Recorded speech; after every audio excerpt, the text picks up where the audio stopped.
या ठिकाणी नाशिक जिल्हाधिकारी कार्यालयासमोर आम्ही धरणं आंदोलन करायला बसलो आहोत। इथे कुमारी कोमल रवींद्र कर्डक ही तरुणी या धरण्यामध्ये बसलेली आहे। जगप्रसिद्ध ख्यातनाम कवी त्यांनी बाबासाहेब आंबेडकरांच्या समतेचा विचार जगाच्या कानाकोपऱ्यात पोहोचवण्याचं काम केलं।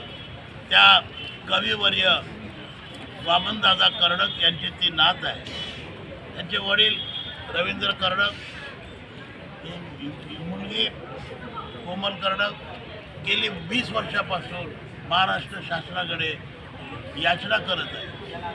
2004 सालामध्ये वामनदादा कर्डक यांना मुख्यमंत्र्यांच्या स्वेच्छा कोट्यातून एक सदनिका मंजूर केली होती। त्या सदनिकेच्या अटी शर्तीची पूर्तता करत असताना कविवर्य वामनदादा कर्डक यांचं निधन झालं आणि त्यामुळे ह्या कुटुंबावर मोठे दुःखाचं संकट कोसळलं। त्या पूर्तता न झाल्यामुळे वामनदादा कर्डक यांना सदनिका मंजूर झाली, पण सदनिकेचा ताबा अजून मिळालेला नाही। आज ही कोमल कर्डक महाराष्ट्राच्या मुख्यमंत्र्याला, नाशिक जिल्हाधिकाऱ्यांना विनंती करण्यासाठी आली आहे की 2004 सालामध्ये वामनदादांना मंजूर केलेली सदनिका, तिचा ताबा वामनदादांचे पुत्र रवींद्र वामन कर्डक यांच्या द्यावा अशी विनंती करण्यासाठी त्या इथे आलेल्या आहेत। आणि मला असा विश्वास वाटतो या महाराष्ट्रामध्ये अनेक पक्षांची सरकार आली गेली, काँग्रेसचं सरकार आलं, शिवसेनेचं सरकार आलं, आता भारतीय जनता पक्षाचं सरकार आलं। या सर्व पक्षाच्या सरकारने कविवर्य वामनदादांचा सत्कार सन्मान करण्याचं काम इमानदारीने केलं। वामनदादाच्या नावाने अनेक पारितोषिकं, अनेक योजना त्यांनी राबवलेल्या आहेत। वामनदादाचं स्मारक अनेक ठिकाणी उभं केलेलं आहे। त्या महाराष्ट्राच्या शासनाचं आम्ही मनपूर्वक अभिनंदन करतो। ते महाराष्ट्र शासन वामनदादाच्या कार्याचा गौरव करून करोडो रुपयाचा निधी मंजूर करत आहे, करोडो रुपयाच्या योजना आखत आहे।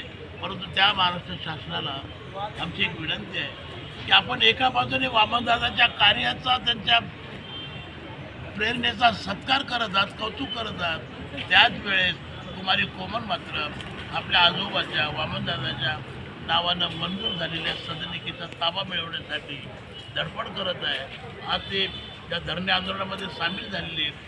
मी तिचं मनपूर्वक अभिनंदन करतो, मी तिचे आभार व्यक्त करतो आणि तिला दिलासा देतो की कोमल, वामनदादाच्या मंजूर झालेल्या सदनिकेचा ताबा तुला 1 महिन्याच्या आत मिळून दिल्याशिवाय स्वस्थ बसणार नाही असा त्याला विश्वास देतो आणि कोमलला विनंती करतो की बेटा तू तुझा परिचय सांग।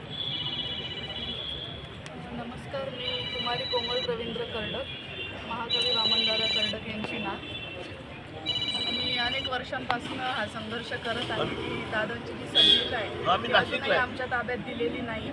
सरकार मोठमोठे स्मारक बांधतं, पण आज त्यांच्या कुटुंबाची हालत कोणी विचारत नाही। आज मी 22 वर्षापासून भाड्याच्या घरात राहते।